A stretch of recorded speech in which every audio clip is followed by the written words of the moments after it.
মেধাবী শিক্ষার্থীরা আবার রাস্তায় নেমে আসলে আপনারা পালানোর পথ খুঁজে পাবেন না। আমি বর্তমান সরকার, যে নির্বাচিত সরকার, জনগণের সরকার, জনাব তারেক রহমানের নেতৃত্বের যে সরকার, এই সরকারের নেতৃত্বে স্থানীয় সকলকে আহ্বান জানাবো, আপনারা মেধাবীদের দাবিগুলো নিয়ে চিন্তা করুন। আমাদের দাবির মধ্যে কোনো অন্যায্যতা নেই, কোনো হটকারিতা নেই। আমরা রাস্তায় নামতে চাই না। মেধাবীরা আজকে ক্লান্ত, আমরা পরীক্ষা দিতে দিতে ক্লান্ত হয়ে গেছি। কিন্তু এদেশের যে প্রশাসনিক জটিলতা, আমলাতান্ত্রিক জটিলতা, আমরা এর অবসান চাই।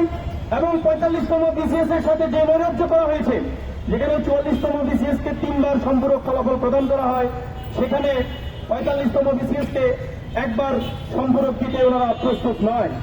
এরকম একটি সিদ্ধান্ত পিএসসি কখনোই নিতে পারে না। যেখানে বাংলাদেশের বর্তমান সরকার বেকার বান্ধব সরকার হওয়ার জন্য প্রতিশ্রুতিবদ্ধ, তাদের নির্বাচনী ইশতেহারে বারবার কর্মসংস্থান সৃষ্টির কথা বলা হচ্ছে নতুন করে। সেখানে যে পদগুলো ছিল আমাদের, সেই পদগুলো কেন প্রত্যাহার করা হবে? কেন পিএসসি আমাদের যে সার্কুলার উল্লিখিত 457টি প্রাথমিক বিদ্যালয়ের প্রধান শিক্ষকের পদ প্রত্যাহার করলো? এই জবাব পিএসসি কে দিতে হবে। কেন আমাদেরকে সম্পূরক ফলাফল দিবে না?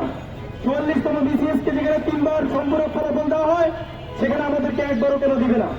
এই উত্তর সদুত্তর পিএসসি দিতে পারে না। ইতিপূর্বে আমরা পিএসসিতে যোগাযোগ করেছিলাম, ইতিপূর্বে আমরা পিএসসির সাথে কথা বলেছিলাম, ইতিপূর্বে আমরা জনপ্রশাসনেও গিয়েছিলাম।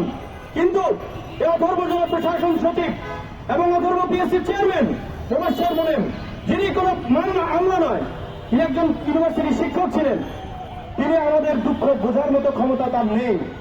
আমরা ওনাকে আহ্বান জানাবো, আপনি অতি শীঘ্রই 45তম বিসিএস এর যে বৈষম্য হয়েছে, সে বিষয়ে আপনি আপনার দৃষ্টি দিন, এটি সংশোধনের ব্যবস্থা করুন। তা না হলে বিপ্লব আবার রাস্তায় নেমে আসবে। বাংলাদেশের যুব সমাজ, ছাত্র সমাজ, মেধাবী শিক্ষার্থীরা আবার রাস্তায় নেমে আসলে আপনারা পালানোর পথ খুঁজে পাবেন না। আমি পিএসসির প্রতি হুঁশিয়ারি উচ্চারণ করে বলতে চাই, আমরা আপনাদের সাথে যথেষ্ট সুন্দরভাবে আপনাদেরকে বুঝিয়ে বলার চেষ্টা করেছি ইতিপূর্বে। আপনাদেরকে স্মারকলিপি দিয়ে আমরা আমাদের যে দাবি দেওয়া সেটি বোঝানোর চেষ্টা করেছি। আপনারা কর্ণপাত করছেন না। মেধাবীরা যদি রাস্তায় নেমে যায়, আবার যদি একটি বিপ্লবের ডাক দেয়, আপনারা পালানোর রাস্তা খুঁজে পাবেন না। আমি আহ্বান জানাবো বর্তমান পিএসসিকে এবং জনপ্রশাসনকে, আপনারা মেধাবীদের মনের কথাগুলো বোঝার চেষ্টা করুন। মেধাবীদের যে বৈষম্য হয়েছে মেধাবীদের সাথে, সেই বৈষম্য নিরসনে আপনারা যুগোপযোগী ব্যবস্থা নেওয়ার চেষ্টা করুন। ধন্যবাদ সবাইকে।